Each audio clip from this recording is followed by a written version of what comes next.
Welcome to Almas Jacob live. मैं हूं Almas Jacob और आप देख रहे हैं जो अभी रिसेंटली वाकया हुआ है। एक पेजर फटा है, ब्लास्ट हुआ है और उसके अलावा वॉकी टॉकी के बारे में अब बात की जा रही है कि रिसेंटली एक और वाकया हुआ है जिसके अंदर वॉकी टॉकी जो है वो भी ब्लास्ट हुई है। अब ऐसे में हर वो शख्स जिसके पास स्मार्टफोन है वो ये सोच रहा है कि अगर पेजर फट सकता है, अगर वॉकी टॉकी फट सकता है, तो क्या हमारे हाथों में जो सेल फोन है जिसके अंदर बैटरी होती है और लिथियम बैटरी जो है उसके बारे में कहा जाता है कि ये ब्लास्ट हो सकती है, तो क्या हमारा स्मार्टफोन जो है, लोगों के अंदर इस वक्त एक खौफ और हरास की लहर दौड़ी हुई है और लोग जानना चाहते हैं कि क्या हमारा स्मार्टफोन जो है क्या कहीं ये भी एक्सप्लोड तो नहीं हो सकता है। क्या इसराइल के पास ऐसी टेक्नोलॉजी है कि वो किसी को भी टारगेट करके किसी के भी सेल फोन को उड़ा सकता है, ब्लास्ट कर सकता है, चाहे वो सेल फोन फिर आपकी पॉकेट के अंदर हो, चाहे वो आपके कान के साथ लगा हुआ हो, आपके सर के साथ लगा हुआ, या आप उसको सिर्फ देख ही रहे हो, क्या वो आपके हाथ के अंदर ही ब्लास्ट हो सकता है। तो मेरे पास आपके लिए बैड न्यूज़ है, जी हाँ जी, वो ब्लास्ट हो सकता है। और अभी मैं आपको कुछ मूवी क्लिप्स दिखाने वाला हूँ जिसमें प्रीडिक्टिव माइंड प्रोग्रामिंग की गई है। पहले से आपको बता दिया गया है कि कैसे फ्यूचर के अंदर सेल फोन्स जो हैं, जो हमारे स्मार्टफोन्स हैं, इनको इस्तेमाल किया जाएगा एज ए वेपन लोगों को मारने के लिए, अटैक करने के लिए उनके ऊपर, ताकि जो कोई भी स्टेट के खिलाफ बात करता है, ताकि जो कोई भी स्टेट के खिलाफ उठने की कोशिश करता है, कोई नेचुरल रेवोल्यूशन ना आ सके, उसको रोकने के लिए इन डिवाइसेस का इस्तेमाल किया जाएगा। तो पहले मैं आपको वो क्लिप्स दिखाता हूं ताकि आप जान सकें कि कैसे ये ऑलरेडी प्रिडिक्टिव माइंड प्रोग्रामिंग की जा चुकी है और वही होते हुए हमें अभी इवेंट नजर आ रहा है न्यूज़ के अंदर। और दूसरे नंबर पर मैं आपको बताऊंगा कि इसका मकसद क्या है। इस वक्त ये खौफ व हरास जो लोगों के अंदर फैल चुका है, इसका मकसद क्या है, आगे इससे ये हासिल क्या करना चाहते हैं और ऐसा क्या है जो कि हमें नहीं करना है और हम इससे बच सकते हैं। We need an urgent phone strike in our position, please. Yes? Give me your phone. Give me your phone. What is a phone strike? Let's find out. You got the gun? I got the gun. Take that phone! Amber alert? We getting an Amber alert?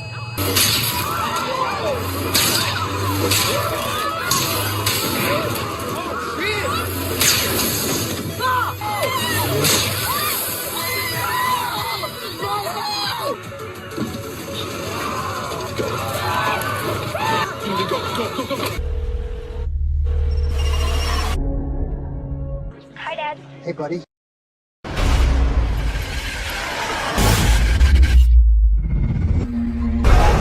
Terrorists, right? It's gotta be terrorists. Don't use your cell phone. People are gonna die. You okay? They act for the good of the group as a whole. They may be the next stage in human evolution. What's happening now is more than temporary anarchy. It's the start of a war.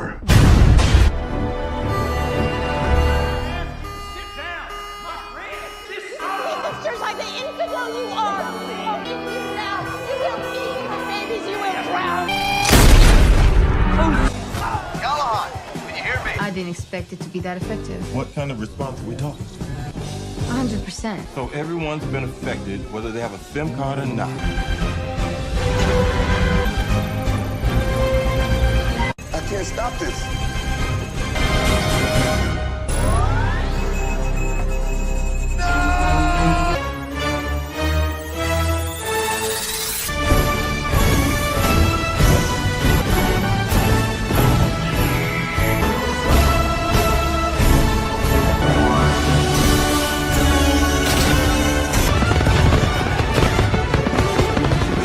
We just want to limit his options. You want me to violate his God-given civil rights in the name of some murky sense of the greater good. Is that the gist of it, gentlemen?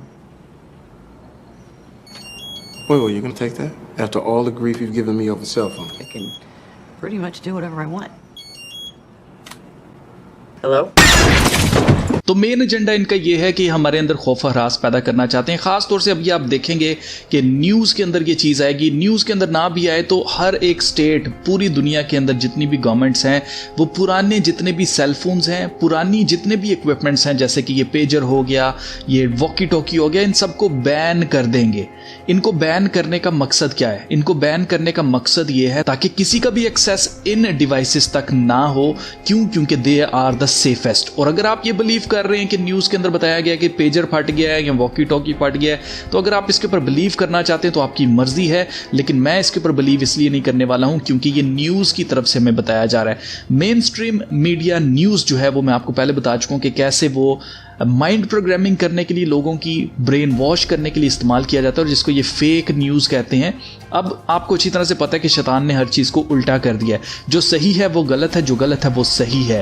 तो इसी तरह से जो news है वो entertainment बन चुकी है और एंटरटेनमेंट जो है वो न्यूज़ बन चुकी है। अब देख सकते हैं कि सालों पहले मूवीज आती हैं, उनके अंदर जो कुछ दिखाया जाता है वो आगे फिर फ्यूचर में वही सब कुछ वैसे ही हमें न्यूज़ के अंदर क्यों देखने को मिलता है, वैसा इवेंट क्यों हो जाता है। उसकी रीज़न ये है कि ये प्रिडिक्टिव माइंड प्रोग्रामिंग करते हैं, जो कि इस बात का सबूत है कि ये सब कुछ प्री प्लान्ड होता है, पहले से प्लान होता है। आपने ये सवाल करना है खुद से कि हर साल एक स्मार्टफोन का नया मॉडल क्यों आ जाता है मार्केट के अंदर। और अगर हम सिर्फ इस बात के ऊपर गौर कर लें तो हमारी आंखें खुल जाएंगी कि जैसे जैसे टेक्नोलॉजी बढ़ती चली जा रही है, जैसे जैसे नए नए स्मार्टफोन्स आ रहे हैं, अब हम बैटरी को रिमूव नहीं कर सकते। Can you believe? क्यों ये चाहते हैं कि हम बैटरी को ना देखें या उसको रिमूव ना करें? पहले क्या होता था, बैटरी अगर ख़राब हो रही है, फूल रही है, तो हम उसको निकाल देते थे, नई बैटरी लगा लेते थे। गो के इसके अंदर भी ऐसा फंक्शन है, हम कर सकते हैं चेंज, लेकिन एक आम इंसान अपने मोबाइल फ़ोन को खोल कर उसकी बैटरी को चेक नहीं कर सकता, उसको चेंज नहीं कर सकता है अपनी मर्जी से। आपने ये सवाल करना है कि हर साल एक नई डिवाइस या एक नया मॉडल जो है वो मार्केट में क्यों लाया जाता है? तो उसकी रीज़न ये है कि ताकि पुरानी जितनी भी टेक्नोलॉजी है, जो कि सेफेस्ट टेक्नोलॉजी है, वॉकी टॉकी हो गया, पेजर हो गया, इनको बैन किया जाए, इनको ख़त्म किया जाए। ये अब कहीं से भी आपको नहीं मिलेंगे। अगर आप इनको परचेज़ करना चाहते हैं तो अब ये आपको कहीं से नहीं मिलेंगे। आगे नियर फ्यूचर के अंदर ये सब कुछ बैन कर दिया जाएगा ताकि आपकी रसाई इन तक ना हो। और जो नए स्मार्टफोन्स हैं जो मार्केट में लाए जा रहे हैं तेज़ी से, इसका मकसद ये है आपको तैयार करना, आपकी माइंड प्रोग्रामिंग करना इस चीज़ के लिए कि जो पुरानी चीज़ हो चुकी है वो ख़त्म हो चुकी है, ऑब्सलीट हो गई है, अब नई आ गई है। तो इसी तरह से ये हमें लेकर जाना चाहते हैं चिप के ऊपर, ताकि हमारी बॉडी के साथ स्मार्टफोन्स जो हैं वो काम करें। और इसके ऊपर नोकिया का CEO जो है वो फ्यूचर ऑफ स्मार्टफोन्स के ऊपर बात करते हुए वर्ल्ड इकोनॉमिक फोरम के ऊपर उसने क्या कहा था, उसने यही कहा था कि 6G और जो स्मार्टफोन्स हैं आगे 2030 तक, उसको लगता है कि जो स्मार्टफोन्स हैं वो इस तरह के स्मार्टफोन्स हमारे हाथों में नहीं होंगे बल्कि हमारी बॉडी के साथ उनको लगाया जाएगा। मेन मकसद आपको चिप तक लेके जाना है ताकि आपकी बॉडी के साथ चिप लगाई जाए जिसके जरिए स्मार्टफोन्स काम करें। On your face, glasses, and when computing's all on the edge. All right, 50 seconds. Who wants to answer quickly? I think it will go. It will. First of all, it will definitely happen. I was talking about 6G earlier, which is around 2030.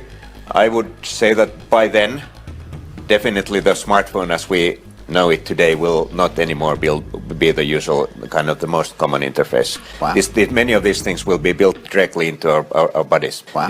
Many of these things will be built directly into our bodies. आप देख सकते हैं Nokia news की जो website है उसके ऊपर आप जाकर देख सकते हैं बॉडी बिल्ड फोन्स, इस तरह के फ़ोन्स बनाए जा रहे हैं जो कि हमारी बॉडी के साथ काम करेंगे। इंसान की बॉडी के अंदर भी करंट होता है। हमें बेसिकली इस न्यूज़ के ज़रिए डराया ये जा रहा है कि स्मार्टफोन्स जो हैं उनको भी ये टारगेट कर सकते हैं, उनको भी ये ब्लास्ट कर सकते हैं, लेकिन इससे सेफेस्ट टेक्नोलॉजी, नई टेक्नोलॉजी आ गई है जी, उसमें बैटरी की ज़रूरत ही नहीं है क्योंकि बैटरी फटती है ना, तो बैटरी की ज़रूरत ही नहीं है। इंसान के अंदर करंट होता है, वो काफ़ी है उस चिप को चलाने के लिए जो कि स्मार्टफोन का काम करेगा। इसी वजह से नई टेक्नोलॉजी जो है वो बॉडी बिल्ट है, यानी कि जो कुछ भी इंसान का जिस्म है उसके साथ लगाकर ये डिवाइसेस काम करेंगी। आपको ये सवाल करना है कि क्या हमें ज़रूरत है कि हमारी बॉडी के साथ छेड़छाड़ की जाए, ऐसी डिवाइसेस हमारी बॉडी के साथ काम करें? ऑब्वियसली लोगों के ज़हनों में आएगा कि यार इन्होंने तो क्रिमिनल्स के साथ ऐसा किया ना, वो जो हिज़्बुल्लाह के लोग हैं उनके साथ ऐसा किया, हमारे साथ ऐसा थोड़ी करेंगे। आगे नियर फ्यूचर के अंदर मैं आपको बता चुका हूँ कि जब कम्युनिज्म लग जाएगा तो उस वक्त सोशल क्रेडिट स्कोर सिस्टम लाया जाएगा। उसके अंदर अगर आपका स्कोर, और ख़ास तौर से अगर आप गवर्नमेंट के ख़िलाफ़ कोई बात करेंगे, क्योंकि इन्होंने ज़्यादतियाँ करनी है, इनको अच्छी तरह से पता है कि इन्होंने हमारे हक़ जो है वो हमसे छीन लेने हैं, जैसे कि फ्री विल का हक़ ये हमसे छीनना चाहते हैं, जिसके लिए ये बीमारियों के ज़रिए जो रॉकेट्स लगाते हैं उसका मकसद क्या होता है, हमसे हमारी फ्री विल को छीन लेना, राइट्स हमारे हमसे छीन लेना जीने के।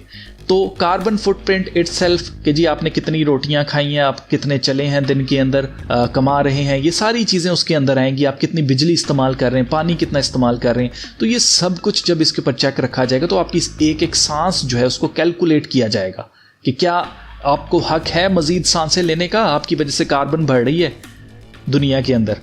तो बेसिकली इनका मकसद इंसान की बॉडी के साथ ये चिप्स लगाना है और उसको सेफेस्ट बताएंगे। जैसे कोई भी नई टेक्नोलॉजी आती है उसको जैसे मार्केट किया जाता है और कहा जाता है कि ये सेफेस्ट टेक्नोलॉजी है, इसी तरह से बताया जाएगा जी कि स्मार्टफोन्स जो हैं वो तो फट जाते हैं लेकिन इसके अंदर तो बैटरी ही नहीं है, ये सिर्फ एक चिप है। ये आपके जिस्म के अंदर जितना वोल्टेज होता है, जितना करंट होता है, उसी के साथ ये काम करेगी। तो मेन मकसद इस न्यूज़ का आपको डरा कर नई टेक्नोलॉजी की तरफ लेके आना है। और एक और इससे ये काम किया जाएगा कि पुरानी जितनी टेक्नोलॉजी है, पेजर हो गए, ये वॉकी टॉकीज हो गई, इन सब को ख़त्म किया जाएगा ताकि किसी की भी रसाई इन तक ना हो। अब हमें क्या करना है? हमें बेसिकली करना ये है कि अगर किसी के पास रियल वॉकी टॉकी है तो वो अपने पास रखे इस चीज़ को। और दूसरे नंबर पर मैं आपको बताना चाहता हूँ कि एक वक्त आता है कि हमें अब टेक्नोलॉजी से बिल्कुल खैरबाद इसको करना पड़ेगा, इससे बिल्कुल हटना पड़ेगा। जितनी भी इंस्टीट्यूशंस हैं, चाहे आपकी एजुकेशन इंस्टीट्यूशन है, चाहे रिलीजन जैसे कि आपका चर्च एक इंस्टीट्यूशन है, इन तमाम इंस्टीट्यूशन से आपको खुद को जुदा करना पड़ेगा, तभी आप इस रैट रेस से हट सकेंगे। नहीं तो दुनिया जो है वो आपको मजबूर करेगी। आपको मजबूर किया गया था स्मार्टफोन लेने के लिए, आईफोन लेने के लिए आपको मजबूर किया था सोसाइटी ने। पहले इस टेक्नोलॉजी के साथ इन्होंने हमें इजी किया है, हमारा ट्रस्ट जीता है, और उसके बाद अब इस टेक्नोलॉजी के जरिए क्या किया जा रहा है, इंडिविजुअली एक एक शख्स को ये टारगेट कर सकते हैं और जिसको चाहें उसको मार सकते हैं। क्यों? क्योंकि जी ये दूसरों के लिए खतरा था। जैसे हिज़्बुल्लाह जो है वो दूसरों के लिए ख़तरा है, किसी की जान के लिए ख़तरा है, इसलिए उसको मारना जी हमारा राइट है। इसी तरह से आगे चलकर ये हिज़्बुल्लाह नहीं होगा। हर वो शख्स जो कि अपने हक के लिए बात करेगा वो एक दहशतगर्द माना जाएगा। और उसको उड़ाने का क्या तरीका होगा जी? स्मार्टफोन्स। और ये भी मैं आपको बता दूं कि ये बॉडी बेल्ट जो ये बनने वाले हैं ये भी सेफ नहीं है। अभी मैंने आपको एक क्लिप दिखाया है किंग्समैन मूवी का, जिसके अंदर साफ साफ उन्होंने दिखाया कि जिन्होंने चिप भी लगा रखी थी अपने गर्दन के ऊपर वो भी ब्लास्ट हो सकती है। तो गाइस एक वक्त आता है कि हमें टेक्नोलॉजी को बिल्कुल खैराबाद कहना पड़ेगा, इससे दूर होना पड़ेगा। और जो लोग ये सोच रहे हैं कि यार ये खुद तो टेक्नोलॉजी इस्तेमाल करके वीडियो बना के हमें बता रहा है और हमें कह रहा है कि टेक्नोलॉजी से दूर होना पड़ेगा, तो फिर हम इसको कैसे सुनेंगे? तो भाई इन चीज़ों को छोड़ दो, ये चीज़ें अपने ज़हन से निकाल दो, इस चीज़ के ऊपर गौर करो कि अभी वक्त है और खुदा हमें वार्न कर रहा है पहले से कि हमें इन चीज़ों को खैराबाद कहना है। एक वक्त आता है जब ये हमारी बॉडी के साथ छेड़छाड़ करेंगे, तो हमने अपनी बॉडी के साथ कोई छेड़छाड़ होने नहीं देनी है। सिर्फ भेड़ चाल को देखते हुए कि जी पूरी दुनिया जो है वो ले रही है, किसी को तो कुछ भी नहीं हो रहा और बड़ी ज़बरदस्त टेक्नोलॉजी है, इस लालच में नहीं आना है, इस रैट रेस में नहीं फंसना है।